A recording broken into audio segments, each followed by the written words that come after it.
yung maghahabol. Kaso Consilve wala silang aabutan. Instead, sa kanila paghahabol, maabutan nila, SOD, hihit. Okay, nabangga din si Nico. SOD tumama. Kaso nga lang, wala nang pag-setup Kahit ngayon naabot. ng Corinthian Esports at nahuli Ayun na. pa nga doon si Flick.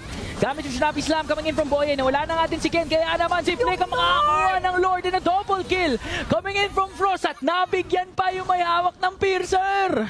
Akala nyo lang wala kaming abutan. Akala nyo lang di namin kakayanin. Pero that was a risk for Corinthian Esports. At high yung naging reward kasi sa chase nila, left unready yung Mythic Seal. Cut off court sila. Eliminate yung gap. Eliminate yung lead in terms of turret. Nakakuha pa sila ng Lord. Maaari mag-i-endable pero sakto yung abis sa laro doon. Ano nga si Upa TZ. Nakapag-purify din naman para mag-dash out ang damage doon sa Torre. Kaso nga lang, Oh. nawalan sila ng minions. Ay, wala SOD kinasana si Upa. Galit na galit. Pero si Ken dumating na nga din dito.